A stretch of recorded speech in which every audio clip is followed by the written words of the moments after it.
Good morning everyone, আপোনালোক সকলোকে মোৰ অন্য এটা ভিডিঅ'লৈ স্বাগতম জনাইছোঁ। আজি ৰাতিপুৱা একেবাৰে ব্ৰেকফাষ্ট লৈ আহিছোঁ আপোনালোকৰ ওচৰলৈ। এইফালে বনাইছোঁ ধোচা আৰু লগতে একাপ লাল চাহ। আৰু মই এয়া ধোচা বনাবৰ বাবে প্ৰথমতে আলুখিনি বইল কৰি লৈছিলোঁ। আৰু আলু মছলা যিহেতু বনাম, সেয়েহে এইদৰে গোটাকৈ আলু ভালদৰে ধুই মেলি কুকাৰত দি লৈছোঁ।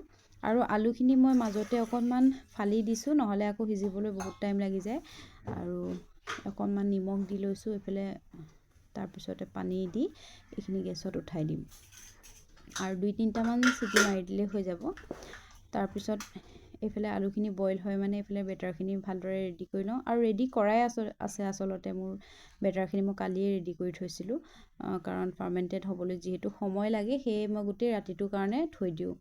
আৰু এয়া ৰাতিপুৱা চাওকচোন খুব ধুনীয়াকৈ ফুলি আছে, এয়া দেখিছেনে?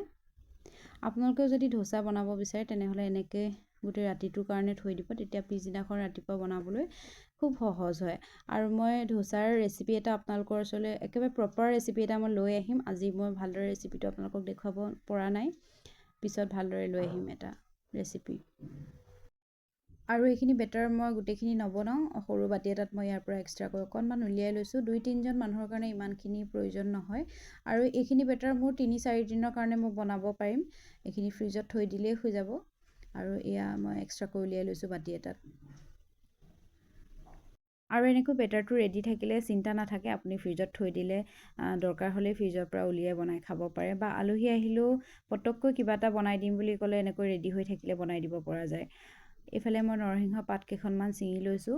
টাবতে কৰা আছিলে, বেছি নাছিলেই পাত, যি আছে তাকে অকণমান ছিঙি লৈছোঁ। কাৰণ নৰসিংহ দিয়া নহ'লে চাউথৰ ডিছবিলাক খাই তেনেকুৱা টেষ্ট এটা নাহে, চাউথৰ নিচিনা এটা টেষ্ট নাহে মানে, সেয়েহে নৰসিংহ ইয়াত দিবই লগা হয়।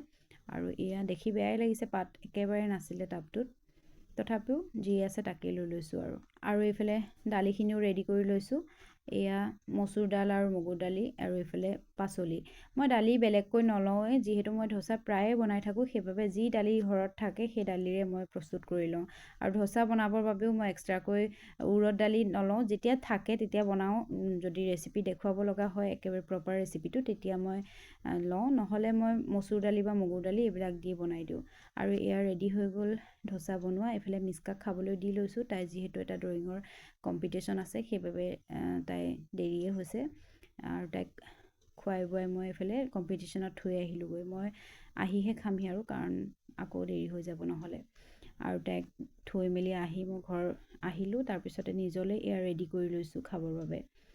আৰু এয়াই আজি ৰাতিপুৱাৰ আমাৰ ব্ৰেকফাষ্ট। আৰু ধোচা খাই আচলতে মই খুব ভাল পাওঁ। ৰুটি বা লুচি এইবিলাকতকৈ মোৰ ধোচাটো আটাইতকৈ প্ৰিয় হয়।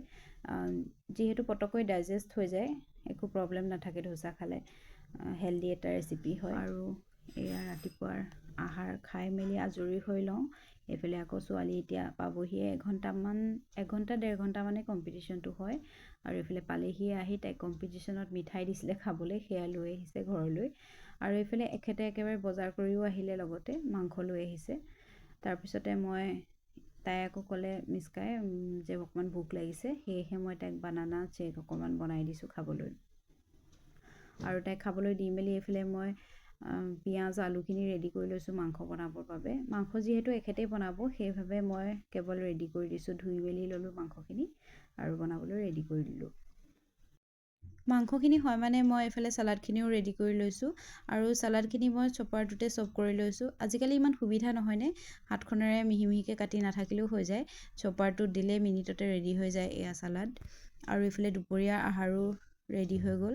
এয়া ভাত, মুৰ্গী মাংস, আৰু এইফালে ৰাতিপুৱা বনোৱা চাম্বাৰ বহুতখিনি বাচি গৈছিলে, সেয়ে দালি নবনালোঁ।